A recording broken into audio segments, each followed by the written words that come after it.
Good morning, everyone. Thanks for coming out. Sorry for the last-minute change in venue, but if the World Series can have weather issues, I guess we can too. Again, thank you for coming out. My name is Paul Avalar. I'm a senior attorney with the Institute for Justice. Today with me are Ryan Koopmans of Nyemaster Good and my colleagues who you'll be hearing from in just a moment. We're here today to talk about a new case that the Institute for Justice has launched here in Iowa. The Institute for Justice was founded in 1991, and amongst the things that we fight for are economic liberty. In fact, our very first case was on behalf of a group of Washington, D.C. braiders who were challenging a law that required them to get useless training in order to practice a craft that they had already done. We recognized at the time that this case, braiders, showed how many government laws were hurting American workers and entrepreneurs who just wanted to earn an honest living to support themselves and their family, but were being stopped because of these government rules. Since then, the Institute for Justice has taken up cases across the country on behalf of braiders, and just last year we renewed our efforts with our national hair braiding initiative, in which we launched challenges in another 3 states, and we have so far won 2 of those 3 cases, and we're currently litigating the 3rd.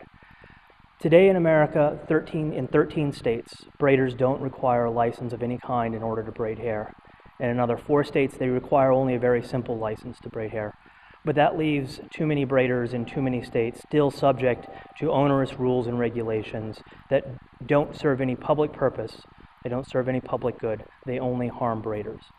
Unfortunately, Iowa is still one of those states, and so today to talk about our efforts in Iowa, I'd like to introduce to you my colleague who will be leading our effort in Iowa, Megan Forbes. Thank you. Good morning and welcome. My name is Megan Forbes. That's MEAGAN FORBES, and I'm an attorney at the Institute for Justice. We're here today because Iowa forces African-style hair braiders to spend hundreds of hours and thousands of dollars to get a cosmetology license that has nothing to do with African-style hair braiding. That's why Icheria and Ashan filed a lawsuit challenging the state's licensing requirements for African-style hair braiders. African-style hair braiding is a form of natural hair care. It's been safely practiced for thousands of years. Icheria and Ashan want to earn a living braiding hair in Iowa, but in Iowa it's illegal without a cosmetology license. Iowa forces braiders to spend as much as $22,000 to complete over 2,000 hours of cosmetology training. While in cosmetology school, braiders will learn skills like how to do manicures, facials, and haircuts. One skill they will not learn is how to braid hair. We filed this lawsuit because Icheria and Ashan have a constitutional right to earn a living free from irrational licensing laws. Iowa has no business licensing something as safe and common as hair braiding. The state can't force braiders to take on thousands of dollars in debt to learn skills that they already know. This lawsuit has been filed on behalf of braiders and workers across the state. But a victory in this case will help all entrepreneurs in Iowa. A victory in this case will help protect the ability of Icheria, Ashan, and entrepreneurs across the state to turn the American dream into reality. At this point, I'd like to introduce Icheria Bell, one of the plaintiffs in this case, and then you will hear from Ashan Agit after. Thank you. Hello, how you guys doing? Thank you all for coming out and hearing us out. I'd just like to talk about some of the challenges that I'm facing. I am actually working in fear. I have to work as an assistant, and when I can actually open up my own business and actually hire other people, but with the state burdens, it's overbearing. I just want to work and make a living for my family and to teach braiding and to be able to give back to my community. I'm not trying to not pay taxes or break any laws. I just want to live the way that God gave me the right and the talent. I learned to braid when I was 3, and I was probably a professional by age 10. In cosmetology school, for me, the curriculum is a British or a French curriculum. I am practicing African braiding. It's our heritage, it's our culture. I don't think that something as the requirements that they're asking for is not what I will be actually doing in my right to choose the occupation that I would like to do. So I'm just asking the state to help us change those laws, to help us to be able to earn our rights as to earn a honest living. You know, in the states that was promised to us in our liberties. So I don't think that I'm asking for something that would hurt the state. It would actually help. Thank you.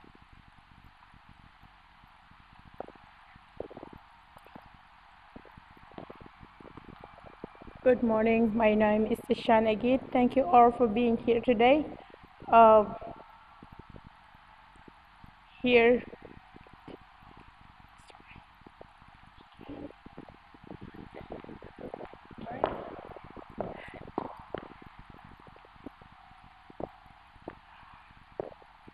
we're just here to ask the state of Iowa to help us on what God gave us to do. I am from Africa, and that's what I've been doing since when I was young. I left Sudan 2001, and I live in Egypt. It's because of hair braiding. That's how I survived to come to the United States, pay my rent, support from my sibling back home, also in the United States, and that's what I'm still doing until now. And it's too scary to be threatened that if you keep doing hair behind the law, you will get in trouble. So I'm so thankful today that there is some people that still care to let us get what we ask for. Thank you. We're now happy to take any questions that you may have, or if you want to talk to us individually, that's great as well, whatever you guys would like to do. Megan? We have two plaintiffs, these two, yes, yes.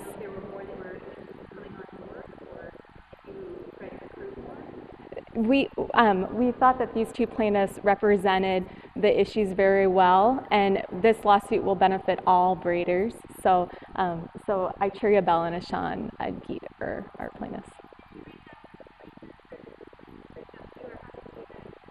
The, Ituria actually called our office.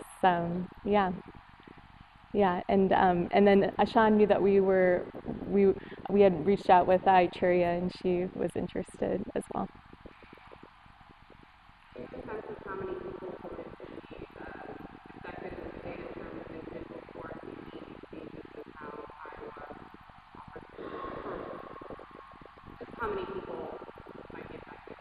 Sure, sure. Well, Iowa's licensing laws are among the worst in the country. Iowa licenses more workers than any other state, from travel agents to athletic trainers to makeup artists to hair braiders. This case, we hope, will force the state to have to take a long, hard look at its licensing laws.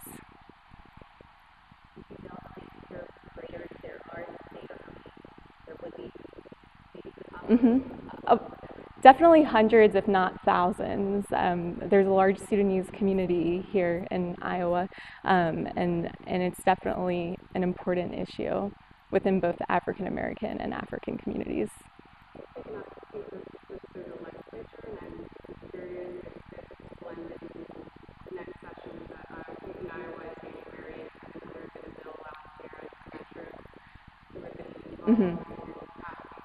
Well, every case that we've filed the case to litigate the case, and we can't control if the legislature wants to take on this issue.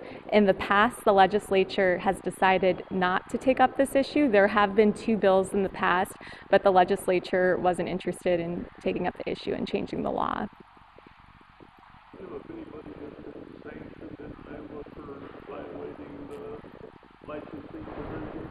I can only speak to Icheria and Ashan, and I know that when braiders call the board and inquire about whether they need a license, they're told that they need to get a license, and many braiders live and work in fear every day because they just don't know. The penalties that could arise include criminal penalties and being fined as much as $1,000 per infraction, up to $10,000.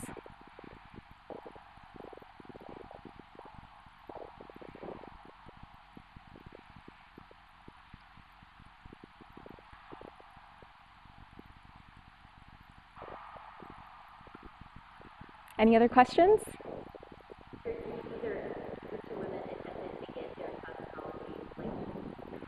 Sure. Sure. Would you like to hear from Icheria? Icheria, why don't you talk about your experience here? Yes, I attended Regency Beauty Institute in Minneapolis. I got well over 900 hours. You know, my frustrating point came when I was just not learning anything about what I wanted to do, you know, and I spent a lot of money, and I spent a lot of time away from my daughter and away from earning a living to pay for us. So I decided to leave, and I went down to Atlanta, and I started working under a natural hairstylist and learned how to really perfect my craft in natural hair care and braiding. So. Well, right now I'm working at a salon, but I'm assisting at I'm an assistant stylist at Paparazzi Hair Studio and Spa. If I didn't have to be an assistant, I could run my own business and I could be my own boss. You know, right now I can only do certain things as a braider, so my income is limited.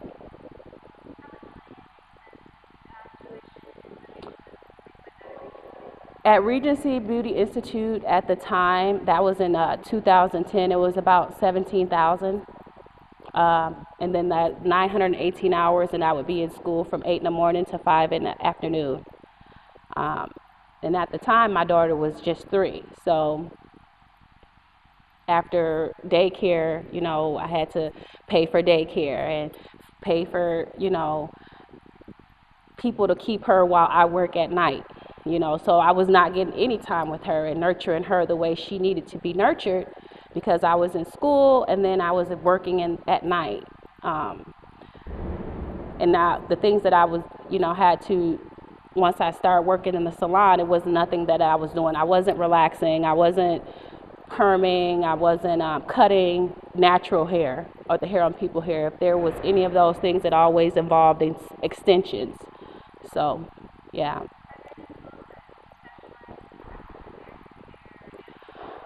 Yes, out in Texas, Isis Brantley. She has the school of the Institute of Ancestral Braiding.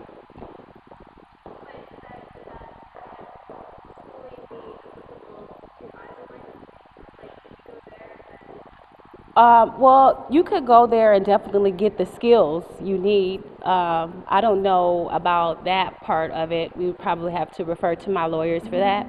I'm happy to answer that question for you. None of that training counts toward Iowa's 2,100 hour training requirement. Icheria, for example, has received 900 hours of cosmetology training in Minnesota, and she's also studied under braiders in Georgia and in Texas, and none of her training qualifies for Iowa's cosmetology training. Mm-hmm. What a haircut costs? What does it cost to get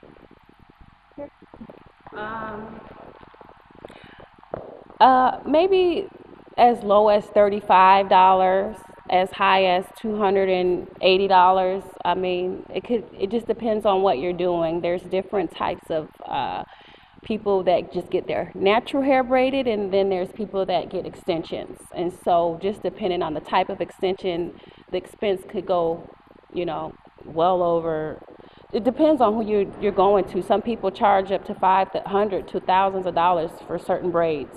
So it just really depends on the style. Is this all done word of mouth? How does business get conducted in Iowa? Well, I mean, braiding is a cultural thing. It's a heritage thing. So it is word of mouth. People know who does uh, braiding. You can get your hair braided at home, or you can, find a salon, or you'll see someone with braids and say, "Oh, well, who did your braids?" And they'll say, "Oh, Cherry at Paparazzi," or um, things like that.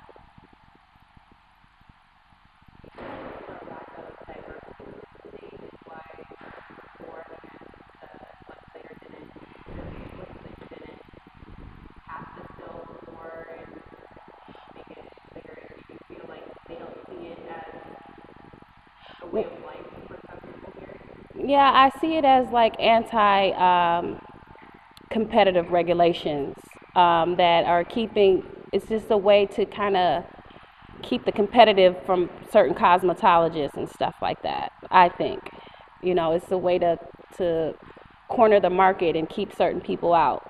I mean, braiders could be easily a Vidal Sassoon or a Paul Mitchell, if we didn't have certain barriers in the way.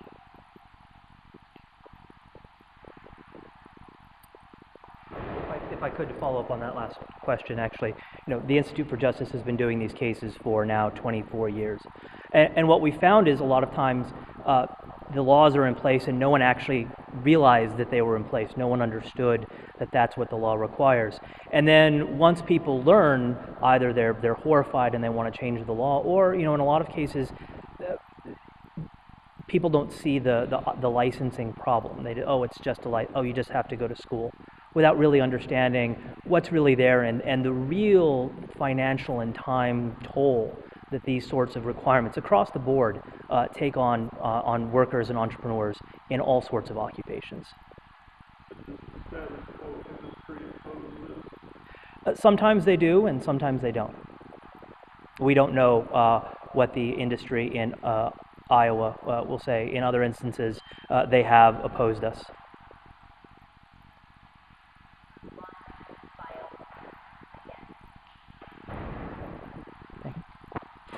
The lawsuit is filed against the State Cosmetology Board, and we've also named its members in their official capacities.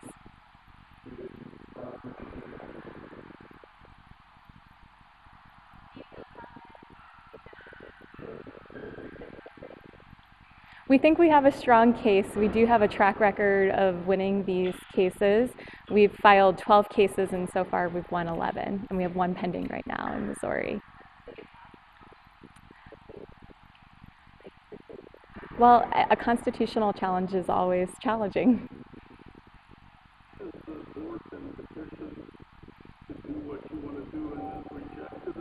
Well, there have been two efforts at the legislature to change the law, and we can't speak to what the board's position was at that time, but the law has not changed. But sometimes the court will say you have exhausted your administrative remedies, and so not for a lawsuit because of that. Oh. That's why I was asking if you've approached the board from an administrative or a regulatory approach to see if they would exempt this or change their law.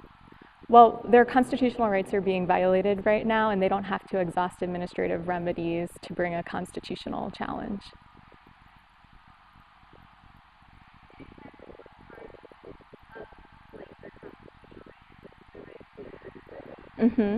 Yes, we filed this case, and we are claiming that that the state's cosmetology licensing laws impair their ability to earn a living free from irrational government regulation.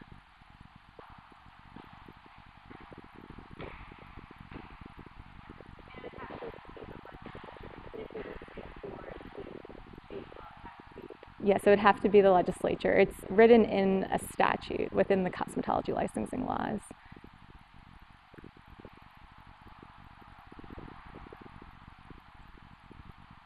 Any other questions? Well, thank you very much for coming.